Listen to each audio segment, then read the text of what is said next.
Oke, bahasan selanjutnya adalah implikasi dalam fase liminal di hubungan HTS ya teman-teman. Jadi implikasi untuk teman-teman yang tidak tahu, implikasi itu adalah dampak ya. Oke, dampak pertama, sebuah. Jadi pembahasan pertama yaitu adalah dampak ketidakpastian terhadap dinamika hubungan tanpa status ya. Kita lihat di sini ada 4 poin teman-teman. 3 poin ya. Satu adalah tingkat stres yang meningkat. Ketidakpastian tentang status hubungan dapat menciptakan tingkat stres yang tinggi antar individu.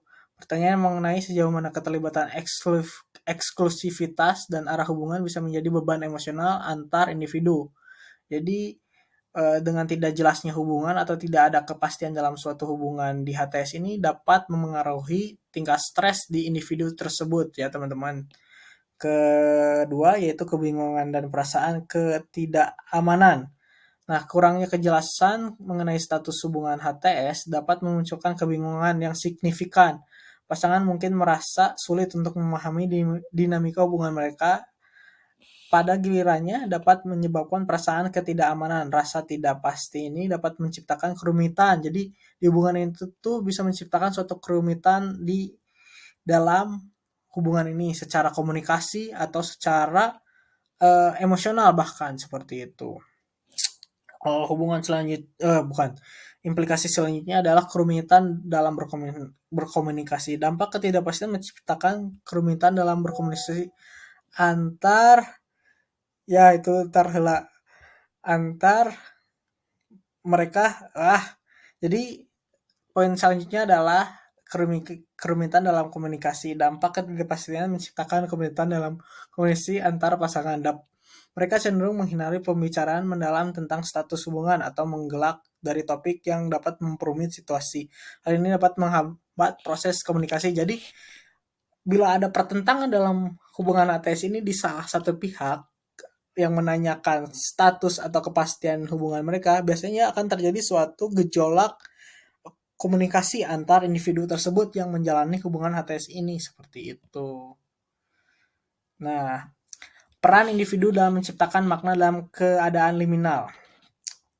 Jadi perannya adalah pada tingkat individu, konsep liminal menyoroti peran penting individu dalam menciptakan makna dalam keadaan liminal. Individu menghadapi tantangan untuk menafsirkan dan meresapi pengalaman HTS. Peran ini memunculkan pertanyaan tentang bagaimana individu merespon ketidakpastian mereka, melihatnya sebagai peluang pertumbuhan atau sebagai sumber kebingungan. Jadi di HTS ini bisa secara individu kita melihatnya hubungan HTS ini bisa menjadi sebuah pertumbuhan atau sebuah sumber kebingungan untuk menjalani suatu hubungan antar individu atau hubungan-hubungan untuk merangkai suatu hubungan yang lebih resmi lagi. Apakah ini akan menjadi peluang pertumbuhan antara individu tersebut atau menjadi sumber kebingungan antara individu tersebut seperti itu.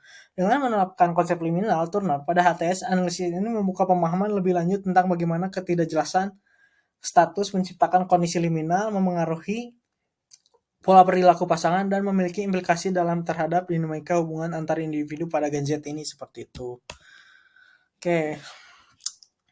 Sebagai kesimpulannya adalah melalui analisis liminalitas Turner pada fenomena hubungan tanpa status di kalangan Gen Z, beberapa temuan utama telah muncul. Pertama, fase transisional dalam HTS tercermin dalam ketidakjelasan status menciptakan kondisi ambivalen dalam hubungan.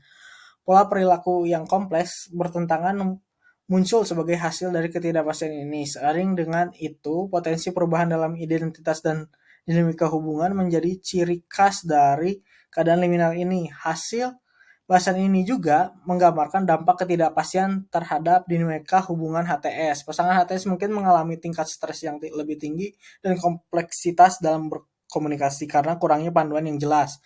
Dalam bahasan ini, teori liminal Turner memberikan kerangka kerja bermanfaat untuk memahami bagaimana ketidakjelasan status menciptakan fase transisional yang mempengaruhi interaksi dan perkembangan antar individu di Gen Z. Seperti itu, teman-teman. Terima kasih.